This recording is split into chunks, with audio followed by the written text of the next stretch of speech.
हाँ पूर्वक समाज में बैठा रहेला हाँ चिन्हा जाई कब कब बोले लगी तब।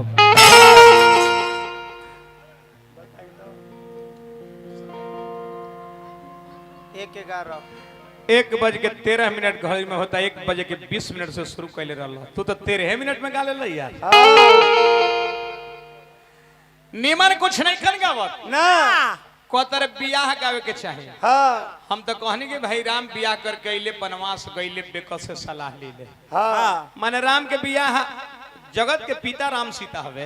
हाँ हमनी का लड़का है या जगह बाप माता के बियाह हमनी के गावे के शक्ति है। हाँ जी हे बेवकूफ एक नंबर हे अलबरूनी तू का कइला? हम तो सीता हरण गइले, तू का कइला?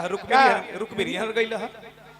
आ वो ठाकुर जी के प्रसंग भाई हाँ देखी यूट्यूब पर मार के मोबाइल होई तो केकरा बिना गरी मोबाइल पा हाँ जी बिना देखले यारी मारम ना तो ठाकुर जी की प्रसंग आ जाए। हाँ अब बस हो इतना हाँ तनी भोजकट नगरी में बसर रहलू रुक्मी तन टाके उठा दो भैया।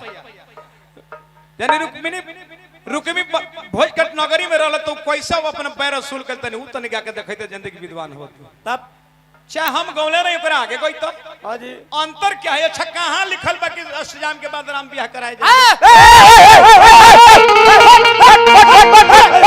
कहाँ कहीं प्रमाण देखले बड़ा कमिटी के सुने के मरे तो फरमाइश कर देते कि भाई राम विवाह गई। हम ना गई थी जे 9 जाना था राजेश में 6 जाना था। मैंने सोचा कि हर साल लेके बतिया के गीतिया का गावल जाओ, कुछ तो नहीं आगे बढ़ा के कुछ अलग चीज सुनावल जाओ। भगवान राम शादी कर गईले बनवास भइले तो कथा सुनी। मैंने यही ने कहा आ तू चलल बड़ा राम जी के बियाह करावे बीघा के बीघा भागा तारा तू कह तारे कि चिखना ना हा तो दुगो एथी ले ले तो हल पथरी ना लन दुगो जरो लिट्टी ना खा लेबा खाइबा पौराहन के लिट्टी खा लो अरे कुछ सलाद ले लो तनी धनिया के पत्ता नोच के चटनी बना। यही कौन नहीं है? ये घामा से करिया हो गेल बा। टाकी बढ़ावा पटर भाई उठाओ भाई तन टाल के टोन हो बिला चैनल नाल वाला टोन उठाओ भाई। बेस के कलर भी वही है भाई हम हैरान रहता नहीं लोग से। सुदर्शन यादव फालतू के गौनिहार ना हवे ना जे 9 जना तभी हम तो 6 जना तो का कहला ठाकुर जी के बिना देखले यारी प्रसंग वाला लयदारी तोर समझ में ना आयल हुई लोग के। मैंने क्या गाया लयदारी? क्या समाज में कुछ दिशा निर्देश दिया। हाँ कलाकार के क्या धर्म है राजेश भाई? क्या भिखारी ठाकुर क्या करते थे? क्या जिस समय मेरे समाज में बेटी बेचने की प्रथा थी हाँ भिखारी चचा बेटी बेचवा के ड्रामा दिखा के बेटी बेचने की प्रथा को बंद कर दिए थे। हाँ तो ऐसा समाज में कुछ गीत संगीत गाना चाहिए। थपड़ी मत पीटी उनकर खपड़ा पीटा तो ये इनका शर्म नहीं खियावत खाली फालतू बात किए तो का तो पैखाना करके उठल रह रे हो गल देख। हाँ ठीक बा के तो पैखाना करके उठल रहले तो चुमा ले ले बेंजी वाला चप देना आई हो जाए बैसाखी के निहुरा रहले कि हम ओकर मैं हलवे खा जाई। एगो नहीं गावला तू साफ भक्ठा हो गेल लाण झांट लाण कके पानी परत रहे तो लोग ना भागत रहे।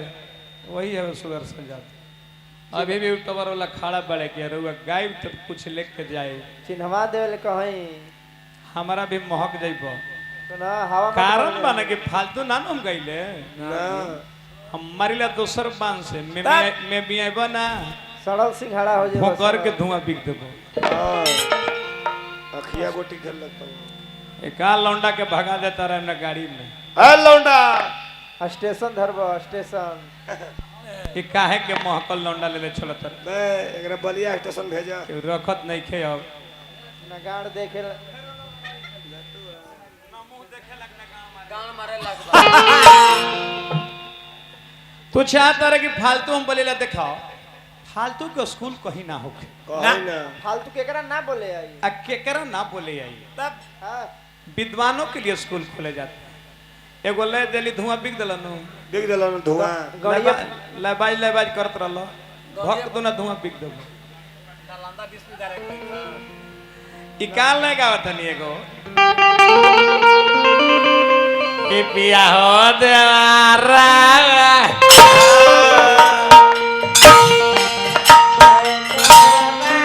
पकाई नारा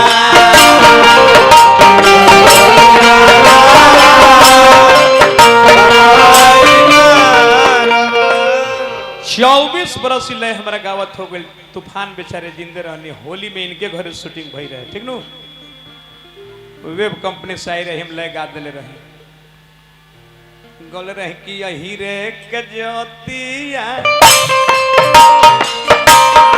अरे दूर गो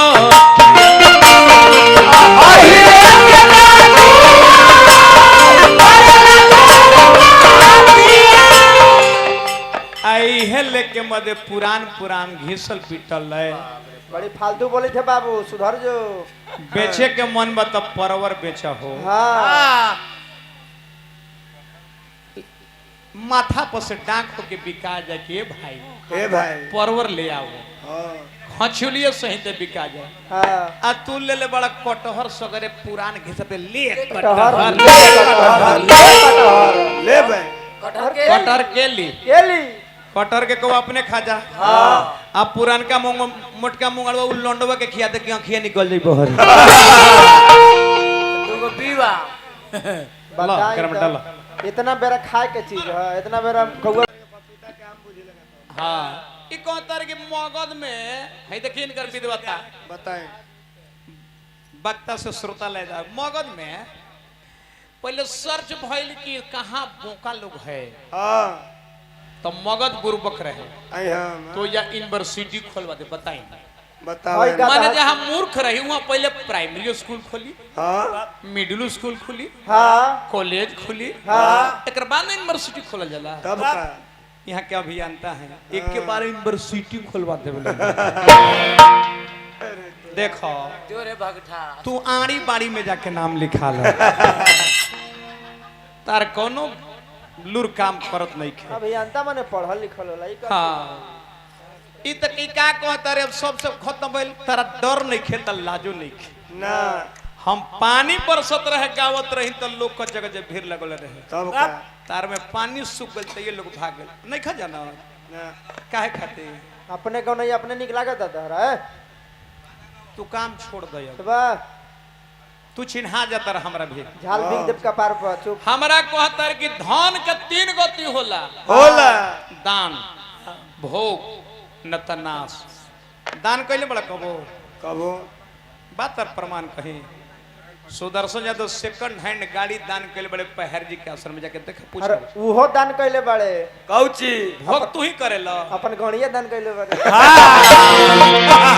गाड़ी गाड़ी गाड़ी बाउर ना गाड़ी तू ही भोग कइले बड़ा तू ही हाय खाली दिखाओ तार के हम खूब भोग करिला हाँ, सुना ना दुआरी पर छुछुंदर रखले बड़ा सुनर दूगो कुत्ता रखले बनी 4 किलो रोज ओकर दूध लागे लगाए हाँ एगो घोड़ा रखले बनी 25,000 के महीना खाला घोड़ावा तब का रेल दी जितना साल भर में खइबो ना पूरा परिवार हाँ 1 महीना में घोड़ावा हमर खा जाला हाँ तू ही भोग करेला अखिया बहरी आ जाए तारा ऐसल खाली दूगो कुकुर रखले बनी बैसाखी पर जाइबा नु हाँ तो कुकुरन सुंगले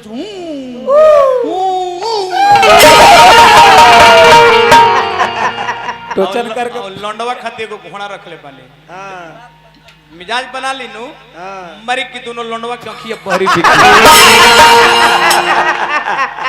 तर सिकरी पहन के देखेले हवा मत बढ़ली हमने भी ना जितना साल भर में खर्चा करत हो 1 महीना में हमर खर्चा बा हाँ हवा न दान चले अब देले होगा जाए। नाश पहले बड़े गौ नहीं गावा हवा मत बन हमने भी सुदर्शन यादव जी हवा अपन में मुंह चले। से अपने बड़ाई नरक में जाए केहू पाई लेके जवाब कहने देला ले बाल बनत रहला हैं बोका कर लेके कर जवाब दी हम दे दिन कर लेके जवाब उठा लिया भाई